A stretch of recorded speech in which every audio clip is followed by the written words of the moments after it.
Hi everyone, and welcome to my channel. As you can tell by the title of the video, this is a very hard video to film. I've been wanting to film this video for a long time, but back then it was just too painful for me to film. So I have decided to film this video today because I feel more stronger, and mostly because there is unfortunately there's still women out there that are going through the same thing that I went through. And I just wanted to make this video to give them hope that they're not the only one going through the same thing. So to start this video, I want to tell you a little bit about my husband and I. So my husband and I, we met in 2013 and we got married 6 months after we met. Yeah, I know it was so soon, but yeah, we wanted to get married.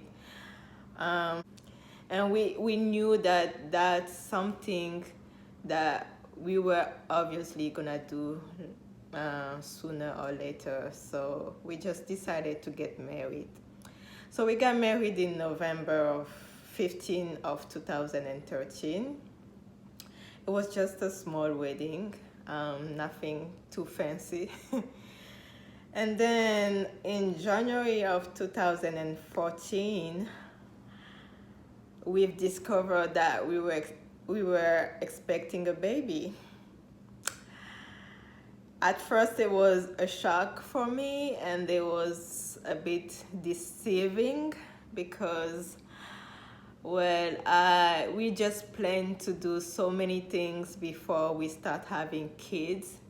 Like I was planning on going back to school, to have a career, and my husband was just planning on furthering his career too, and we were planning on traveling. So all of that just went down. It was very deceiving at first, for me especially. Well, my husband was very excited about the news, but for me, it was a bit deceiving. But I accepted it as a grown-up woman. We accepted the fact that, well, we didn't take any precaution to avoid it. So we just accepted the fact that we were having a baby. Yay! So fast forward, in around March, I think, we were living in Cleveland, Ohio, so we did not want to live there for anymore because it was just too cold over there. So we wanted to move a place where it was hot and sunny and nice, where the weather was nice. So my husband got a job offer in California, so we had to move to LA. So my husband moved first, and then I followed him, I think, a month later. And over there, we didn't have any family around. It was just my husband and I, and our little bundle of joy that was going to arrive in September of 2014. So we were so excited, and we started planning on the baby arrival. So I had a very good pregnancy, and I had nothing bad really. I didn't have any hypertension, like gestational hypertension, diabetes, I didn't have anything, none of that. My pregnancy, thank God, was very, very good.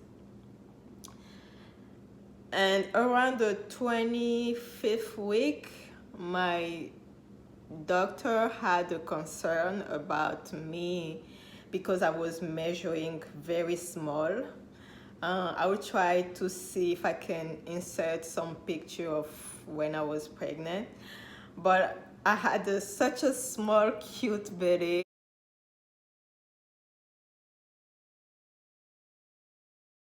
And my husband was a bit worrying about that. So he sent me to do like an ultrasound to check if my baby was growing up fine and that there was nothing to worry about. So I remember going to this hospital to do the ultrasound, and everything came out good. My baby was growing up good, and it's just the way I was carrying small. My belly was just too small, but the baby was okay and fine. So the baby was still due in September. So at the beginning of my 38 weeks, I have a doctor's appointment. He was going to check if the baby's head was down already, and the baby's placement was okay, and the heartbeat and everything. So that day we went there, my husband and I went to the appointment.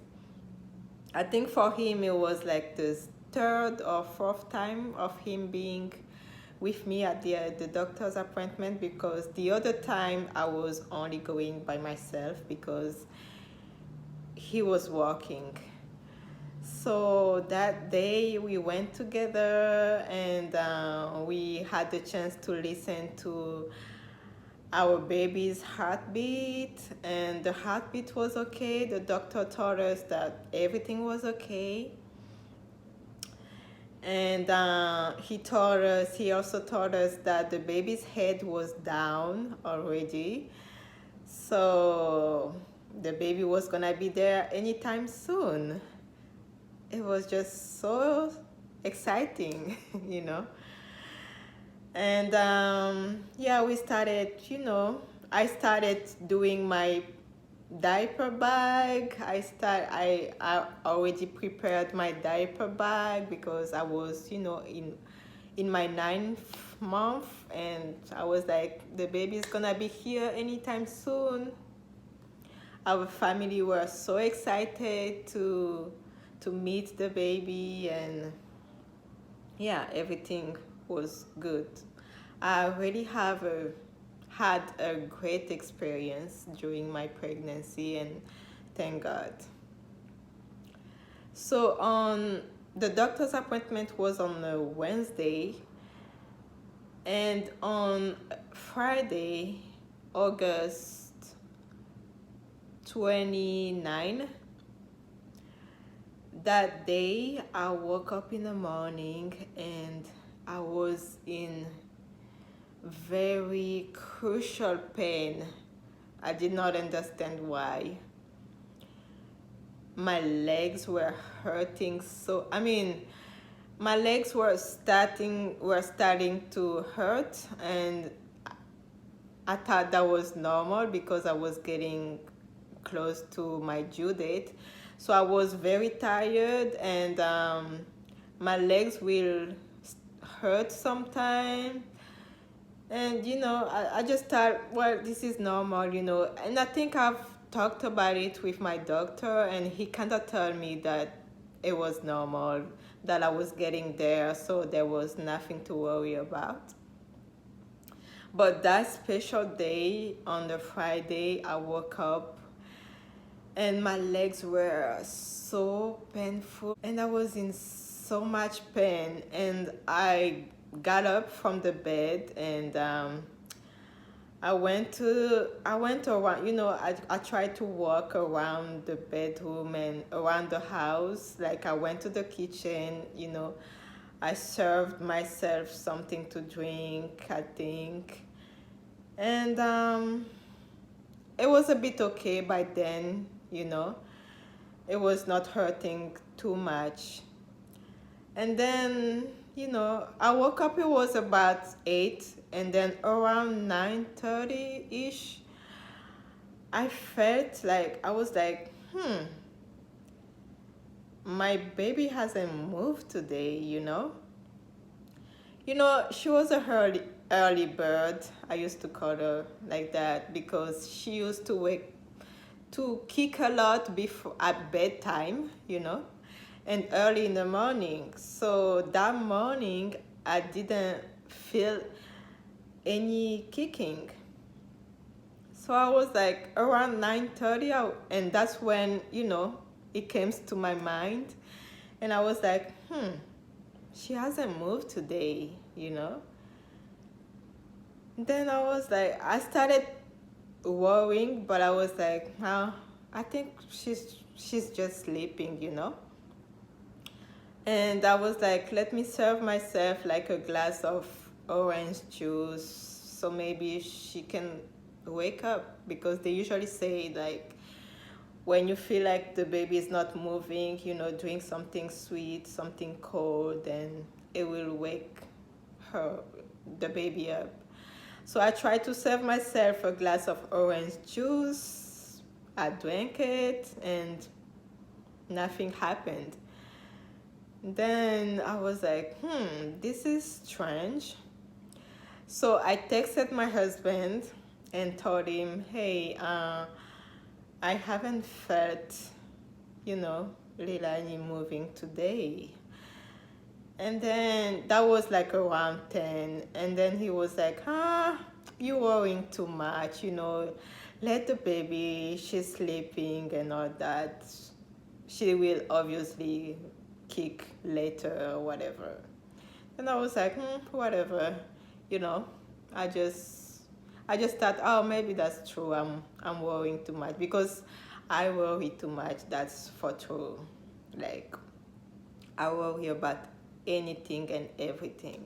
I'm very dramatic sometimes. So my husband was like, there you go, you're starting to worry again. Let the baby sleep. She's sleeping. She's probably sleeping.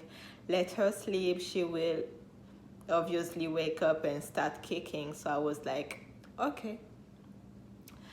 So then,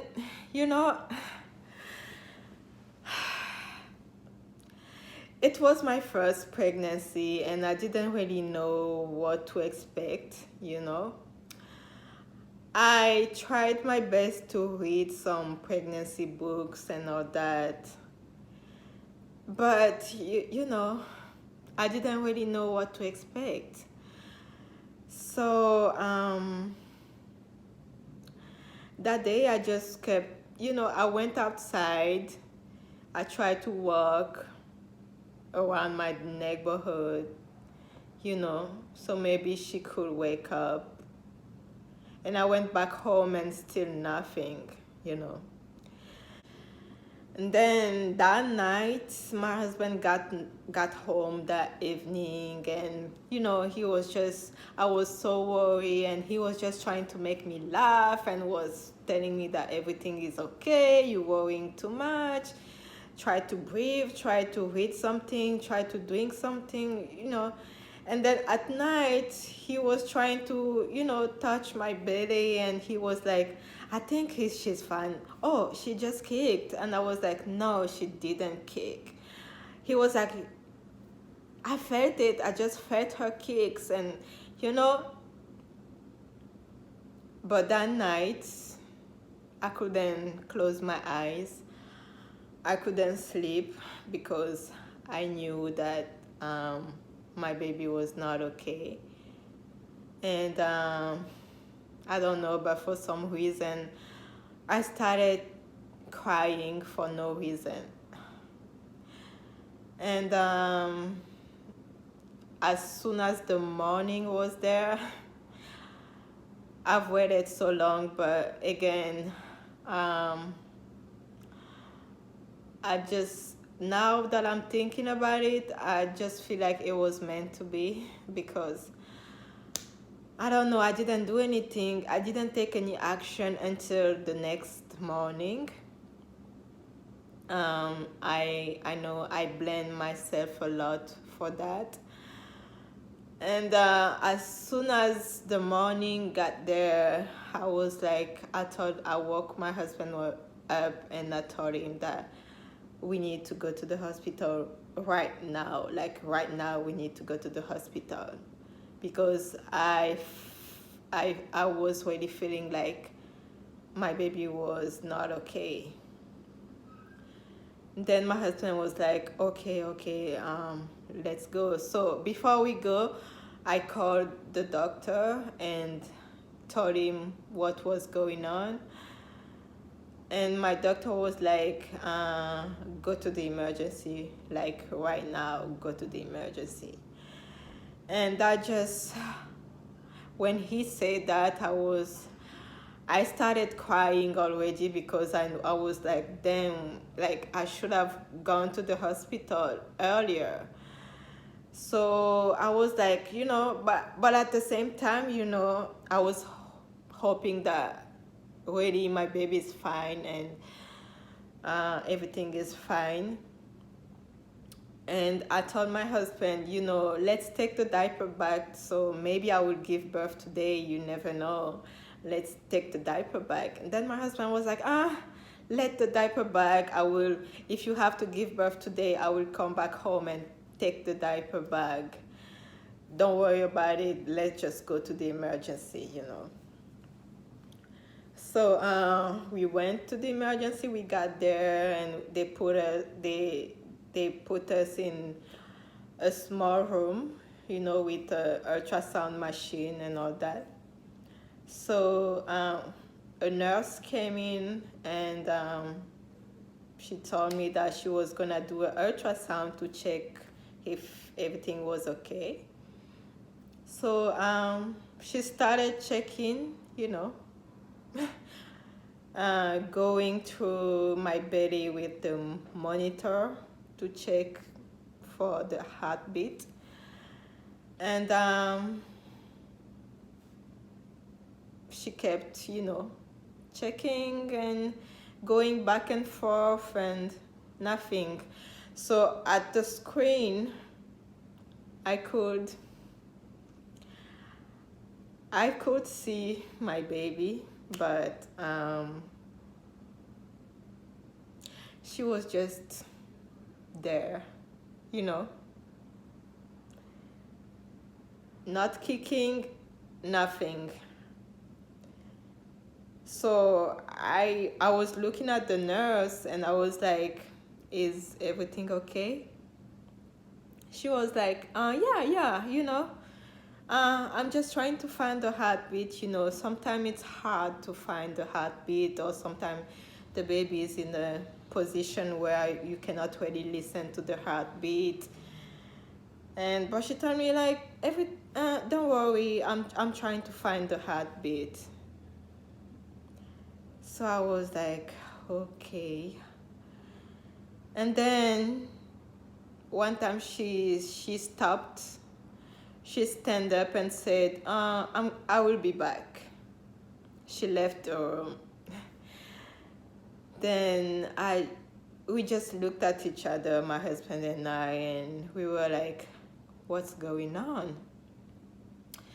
She comes back with another nurse, and both of them were just staring at the computer, and the other nurse try again, and there was nothing, and I knew already that something was wrong and that my baby was gone. At some point I asked them, like I was like, can you see the heartbeat? Because I already knew what a heartbeat looked like. As soon as I was going to my doctor's appointment, as soon as he was putting the droplet, like the monitor on my belly, as soon as he was putting it on my belly, we could find the heartbeat. and you could see it on the screen, like you could see my baby's little heart, pulsating. You could see it, but I couldn't see it that day on the screen. So I asked the nurse, I was like, can you see the baby's heartbeat? And she told me, no, I can't find the heartbeat. And then she was like, but don't worry, we're gonna call the doctor. And one of them went outside to call the doctor, and the doctor came. So at that time there was like 3 people in the room looking at only one screen, plus me and my husband. So we were like, and my husband started touching my hands, and I was just shaking, and the doctor didn't even check for the heartbeat. He just came and looked at the screen for like 1 minute, and he turned his face at us and looked at me and my husband and told us that, I'm sorry, there is no heartbeat. And that's it. So it was like in a dream, It was unbelievable. I was like, what do you mean there is no heartbeat? And he was just like, unfortunately, there's no heartbeat, and that means that the baby is gone. The baby's dead. Your baby had deceased. And I just remember being in shock. I wasn't crying, but I just remember being in shock, They just throw it on my face, and I was like,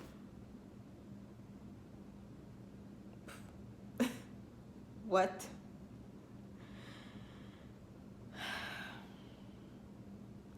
Then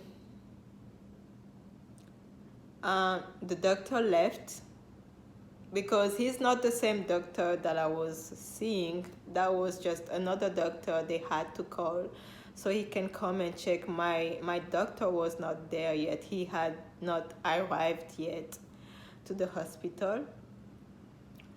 So he left, and one of the nurses was there with us in the room, and she was like, she was so nice. She was like, I'm just gonna let you guys alone for a few minutes. I'm just gonna give you guys some privacy, and I will be back. And then she left, and then it was just my husband and I. And then, at that point, we didn't even know what to say to each other. We were both so shocked. Then I was like, this is unbelievable. Like, this can be real. This can be real. That's all I was saying. This can be real. No, I refuse to accept it. Like, this is not true. This is not true. My baby didn't die. What did I do? Like, I started looking for any. I'm starting. At that point, I'm trying to remember if I did something that could have put my baby in danger, but I couldn't find anything that I did wrong, really. Like, I kept on looking, like, what did I do? Like, what happened? We were just at the doctor's appointment 2 days ago, and everything was good. Like, what did I do? Like, what happened in 2 days? Like, what happened? Everything was fine.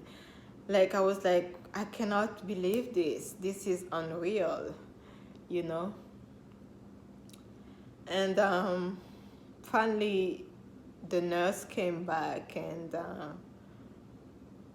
she was just explaining us, like, what we should do. Then she told us,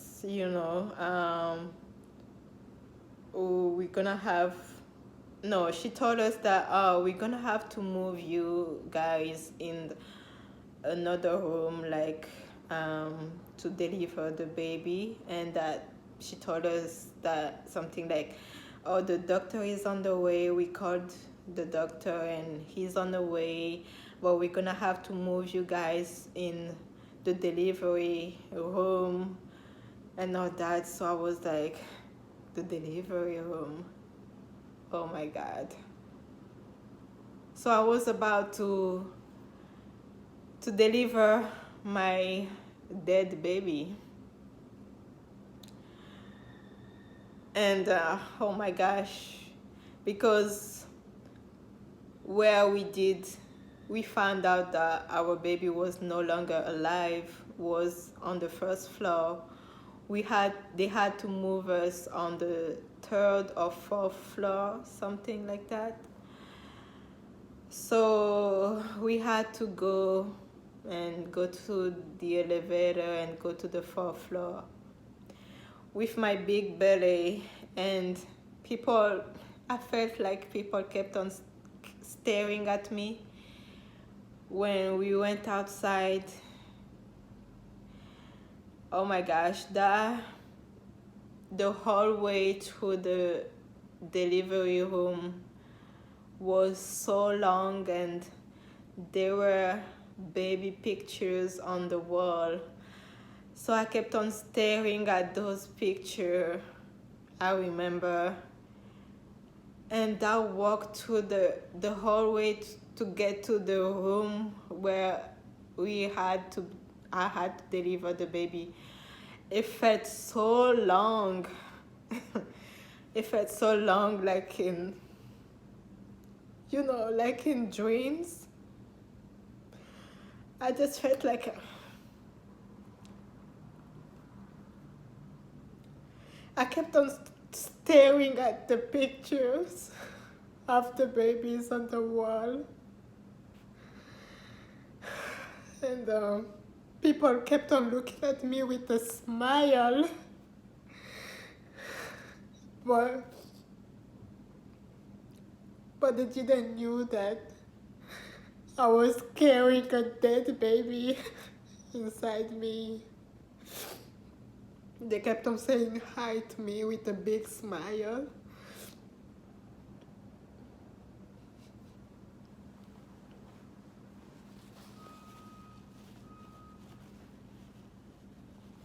So we got to the room.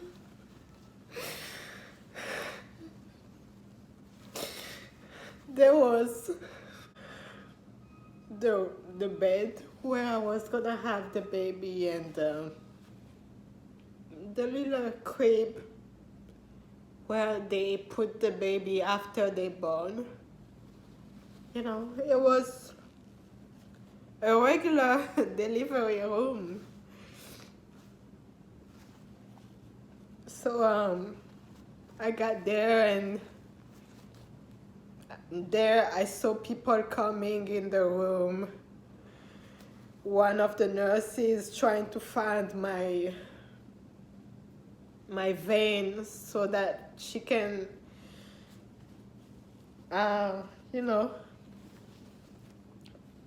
put some fluids in me, and the other nurse was trying to, place a monitor on my belly. I don't know for what. And finally, the doctor arrived,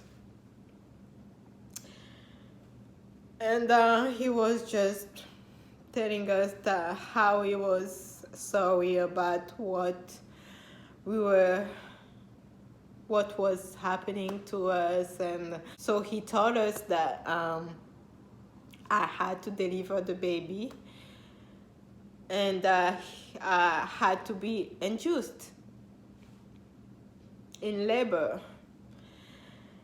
And then I asked him, like, can I just have a C-section, so that it can go fast and so that they can take the baby out faster. And he tried to tell us that, I'm still young, and that a C-section was not a good option. A C-section would make me at risk for the future pregnancies.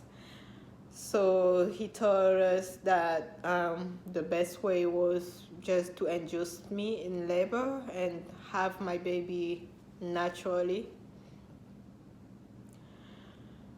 So I was like, okay. And at that point, I wasn't even feeling any contraction or nothing, So he told the nurse that, they had to induce me, and he told her like what to do and all that. So they placed some pills in me to make my he did that, and then he left, and then we were just waiting for the contraction to start.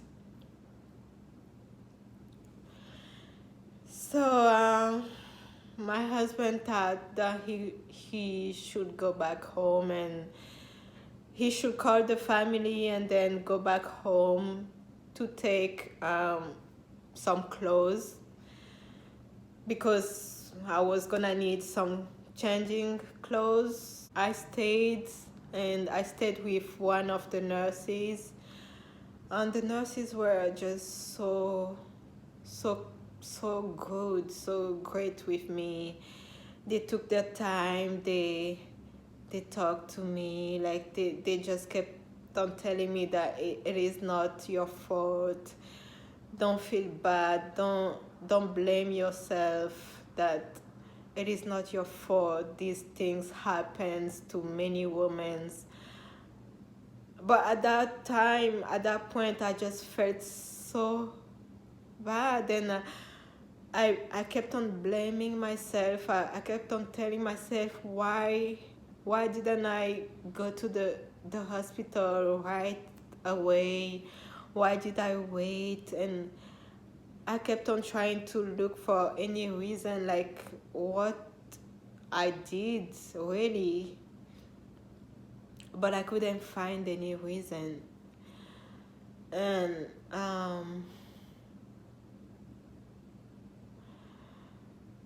then my husband came back with the diaper bag, because I really wanted to see. I really wanted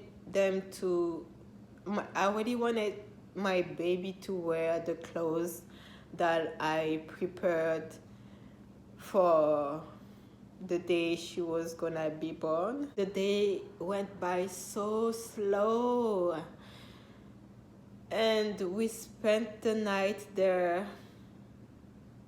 I was starting to get like very light contractions, but it was not really, nothing so strong, Then the night arrived, so we had to sleep that night. So I have to sleep with my dead baby in me. And then the next morning, the doctor came back to check on me, and the nurses told him that I was still maybe at 1 or 2 centimeter dilated, just by 1 or 2 centimeter. And the doctor decided that I should get I forgot the name of it, but it's like a balloon. It's a sort of a balloon that they insert inside your uterus to open it. Like it's like forcing to open your uterus. And so he decided that I had to get that procedure for my cervix to open. So, oh my God, that procedure was so painful. I cannot even explain how painful it was, really. I remember screaming, and I think all the other patients could hear how much I was in pain. So after that, I think 30 minutes after that, I started feeling very, very painful and strong contraction. That it was coming, I think, every 2 minutes. Like I was getting very strong contractions. So they kept on pushing like some pain medication in me, but it was not enough. And I was like, I cannot take this pain. Like I was going through like emotional pain, physical pain. It was just so much for me to take. And they asked me if I wanted an epidural, and I told them yes, whatever, just bring me an epidural. I cannot take this pain no more. So the anesthetist came, and they told my husband to leave the room because my husband couldn't stay there. And then they told me it was gonna be quick, and they told me, just relax. They put a pillow in front of me, and they told me like to bend down and just relax. Everything is gonna be good. I mean, the team, those nurses that were there that day was just so supportive, and they were just great. It was a great team, and I'm so thankful for them, really. With everything I was going through that day, they were just so nice with me, and I'm really thankful about that. So, the epidural was quick and everything was okay. So after the epidural, I could still feel some contraction, but they were not so painful, and like my legs were numb and all that, so I couldn't feel anything anymore, except when I was getting contraction, my belly would feel so tight, but I was not in physical pain anymore, but just emotionally I wasn't there anymore. 1 hour after that, I started pushing for the baby.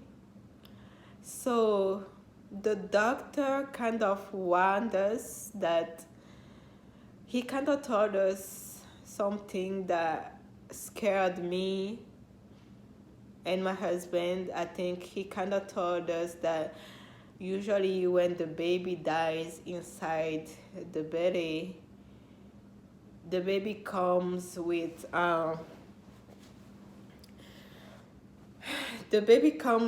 sometime the skin of the baby becomes very fragile, and that the baby the skin can peel off, so it can be scary to see sometimes. So that just scared me because, I didn't want it to see my baby like that, I didn't push for a long time. I think I pushed for like 45 minutes, I would say. And I pushed for like 30 to 45 minutes and the baby was out. And when the baby was out, I remember just pushing, closing my eyes because I was so scared to see, how the baby was gonna look like. So I kept on closing my eyes, and my husband kept on closing his eyes too. But he could hold my hands, and I kept on pushing until the baby come out. And the baby finally came out, and when the baby came out,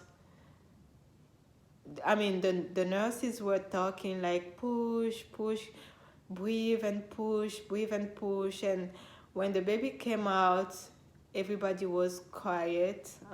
The nurses were quiet and the doctor was quiet, and that's when I knew that the baby came out.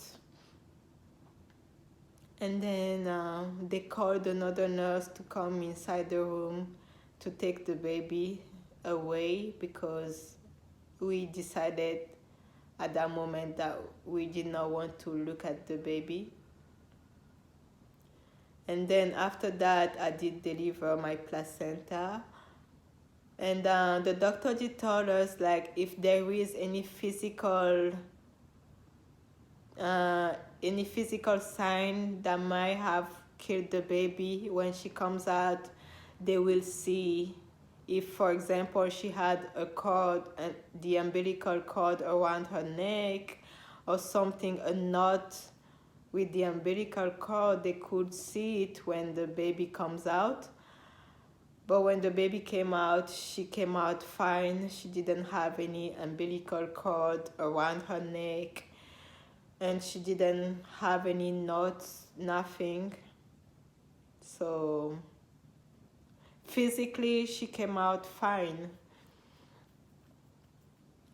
Then after that, they cleaned me, and I was still numb for the epidural, so I couldn't really feel anything after that for a little while. And then, yeah. And a few minutes after that, I started shaking, and I started having a very high fever. So the nurses had to call the doctor, and the doctor came back in the room and said that I was having an infection. So he did prescribe some antibiotic right away, and they had to put some antibiotic in me or whatever. Then after that, that's when I started crying. That's when I realized that, I just gave birth and my baby's dead. My baby's not alive. I don't have my baby in the room. The little crib is empty, and there is no baby inside.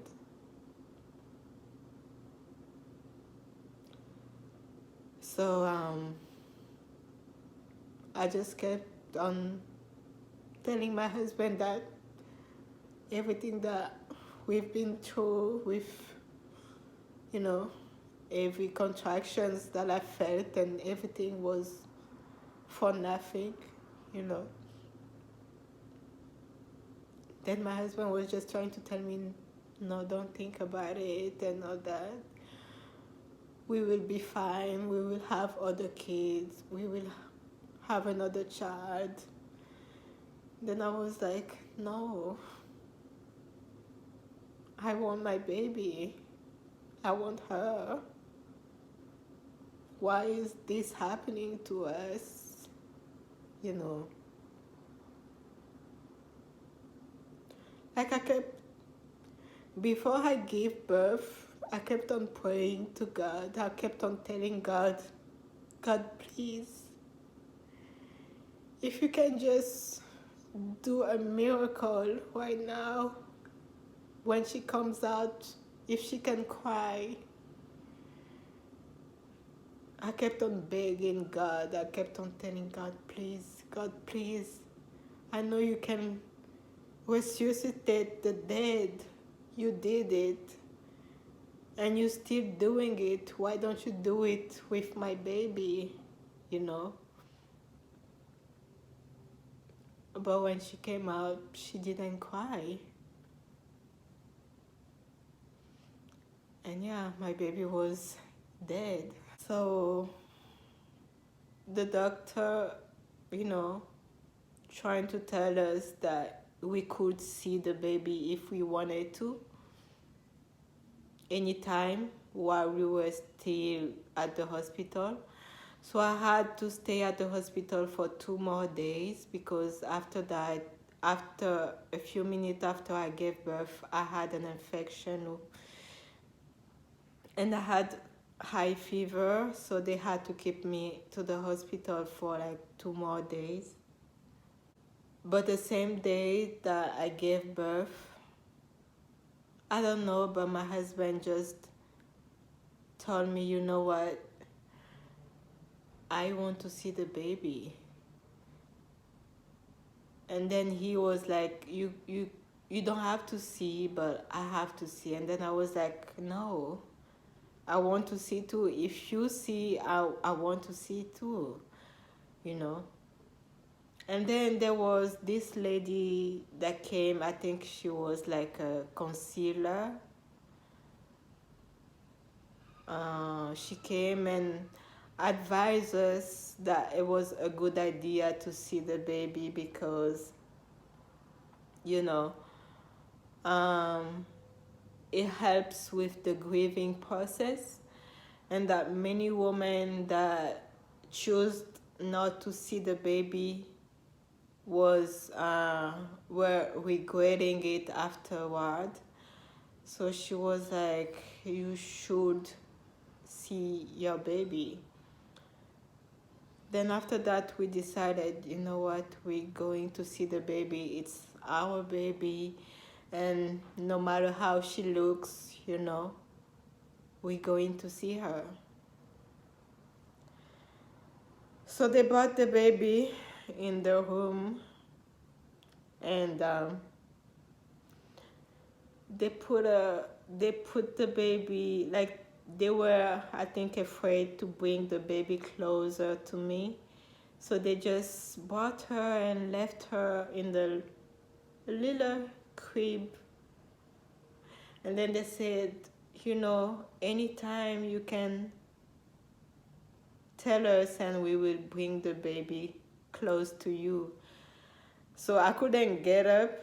So my husband had to get up and go to the crib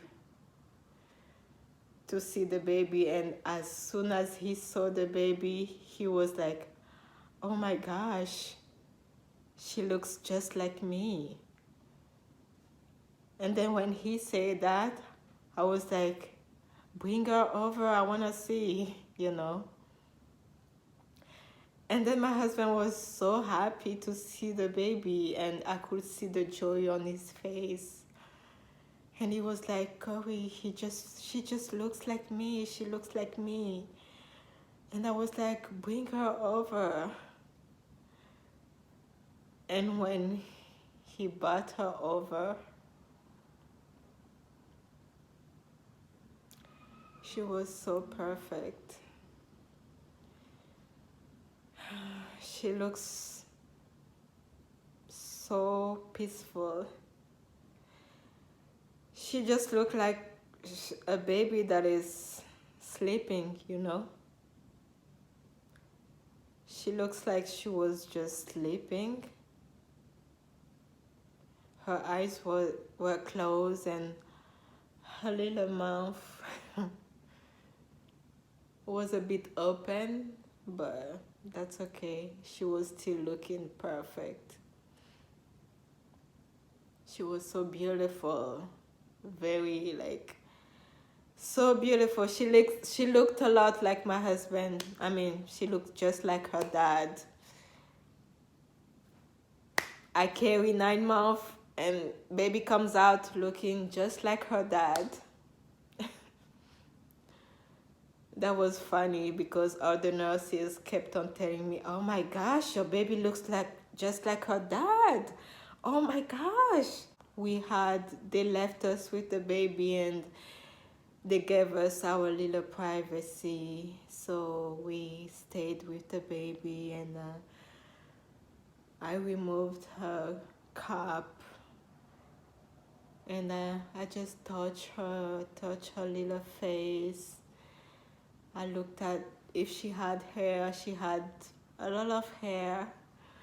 And we said a prayer to God.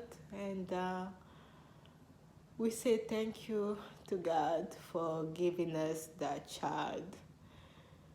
That allowing us to be her parents, you know. We thank God for choosing us to be her parents.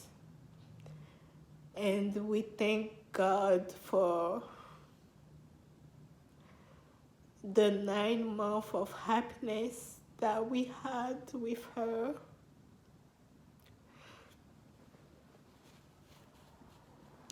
We just thank God because we didn't know what else to say to God than just thanking Him for the 9 months of joy that our baby brought to us, you know. She really did brought joy and happiness in our life. And that we thank Him for giving us the child, and that we thank Him for taking her back, because He knows what's best for us, and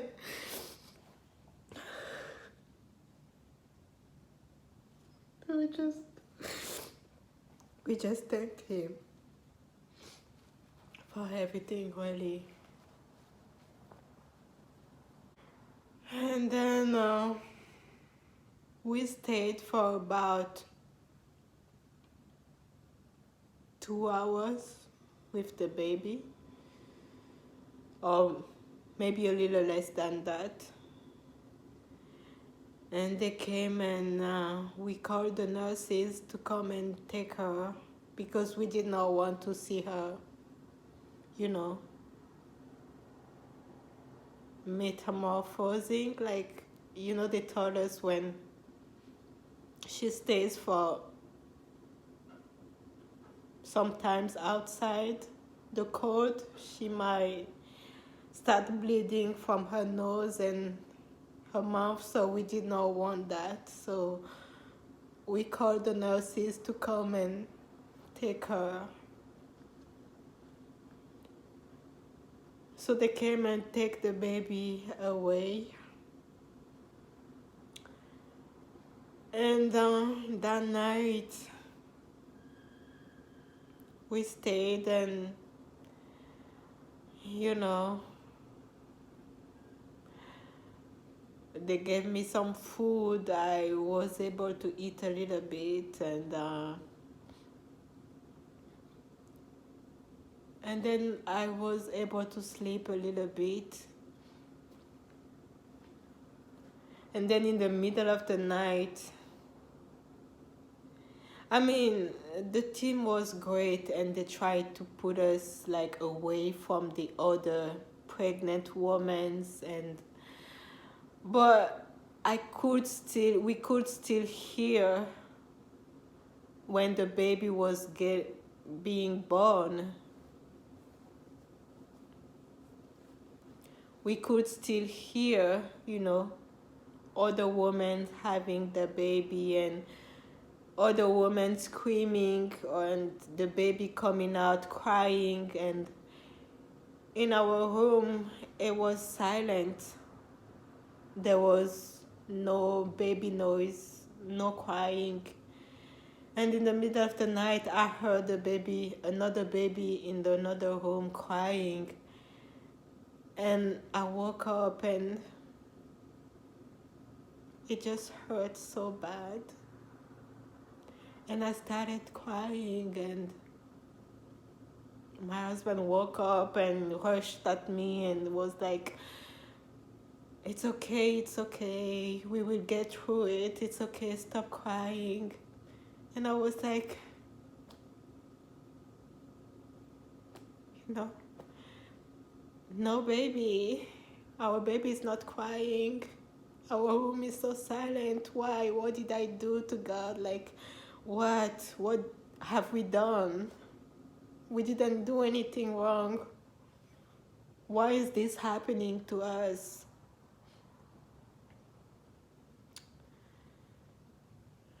And then I remember calling the nurses. I think it was another team that we placed that night. And I kept on calling the nurses because I wanted to go to the bathroom. But there was no nurses available. So I kept on calling, no nurses was coming. And I told my husband, you know what, I really have to go to the bathroom, so can you help me? And my husband was like, okay, I will help you. So he helped me go to the bathroom. And I held on to my husband and we went to the bathroom, and while sitting on the toilet, I was like, this is not what I've imagined, you know? This is not what I imagined. Then my husband was like, you know, it's okay. We got married for the better and the worse, so it's okay. It's okay, I don't mind helping you to the bathroom. I don't mind doing this, don't worry. We're gonna be fine.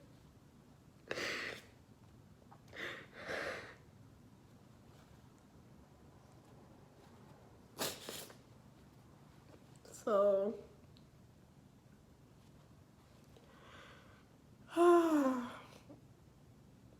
I think I will make a part 2 of this video to explain to you what we did after that. Because I don't want the video, I'm already at 1 hour. So I will make a part 2 to continue this story. And yeah. So I'll see you guys in part 2. Thank you for watching. Bye.